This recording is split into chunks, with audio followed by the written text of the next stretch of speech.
resolving your problem using email.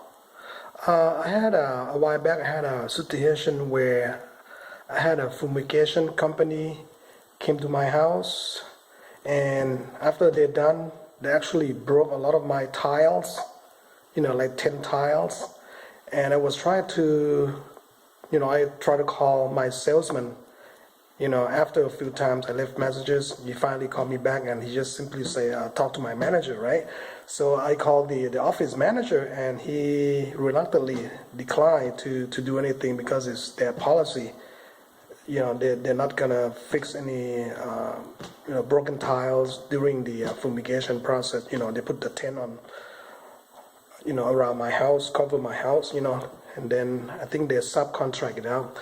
So anyway, so I tried to tell him, hey, if you help me with this, I can refer more customers, because a lot of my neighbors, ask me about, the work that you guys done, and I'd be really happy to refer you. So I was trying to be nice, but he still flatly denied. Nicely he just denied everything. So I got an idea, because this is kind of a big company in Southern California. So as you know, most companies now, they'll have website and emails, to everybody in the company, even though they don't list their names, including the CEO and the vice president. So, I'm thinking, hey, why not? I'm gonna write a nice letter, and I'm gonna email it to the CEO and CC. Actually, I think I just directly to the CEO.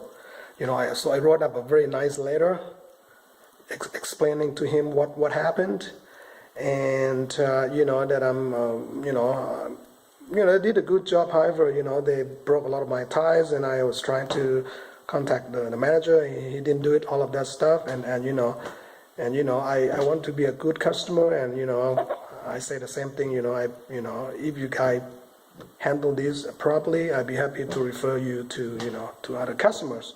So I wrote a nice letter to CEO, and you know what? After a day or two, he had one of his or her top, maybe the vice president.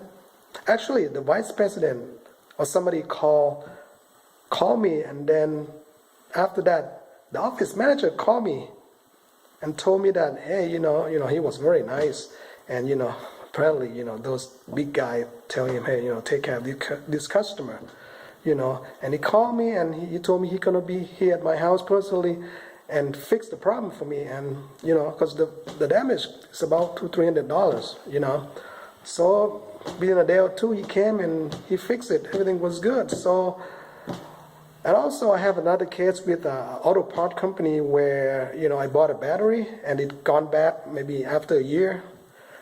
So I took it back, and actually this proprietary battery.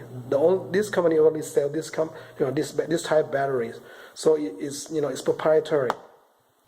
And I talked to one of the manager at this auto parts store, and he said, without the receipt, all of that, he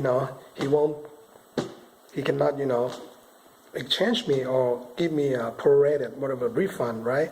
So I was, hey, and he told me, hey, this company, you might have bought it from other place, but I told him, this is the brand that your company sold, this only brand. Well, not the only brand, but it's like proprietary. They make it for them, right? So I was arguing with him, and he's not very nice. So I used the same technique again. I emailed to the CEO of this big auto part company. And you know what? Within a week, I think I got a call from another manager, very nice. Told him that, he told me that, he's going to take care of me.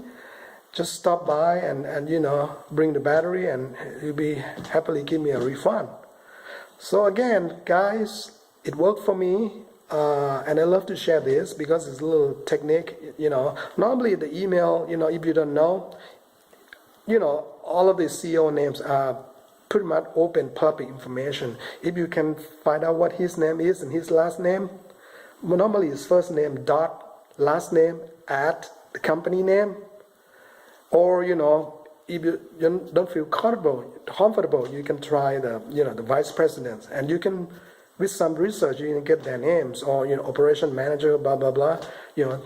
Make sure they're big, one of those big positions, And if you try everything else and you think you've been treated unfairly, write a nice letter explaining what happened, and you're a good customer and you want to do it right, and and you try everything and didn't work out, and please help me, and I'd be happy. Say again, you'd be happy to refer, to give good recommendations for their services and things like that. So use the email, the cheapest, and you bypass all of the red tapes. So hopefully this information is helpful. It's not gonna cause you any problem. Why not just write a good email? Just try to be nice, not like bashing them. All of that. Just try to be professionally nice. So hopefully, use the email to resolve your problems. Okay, thank you.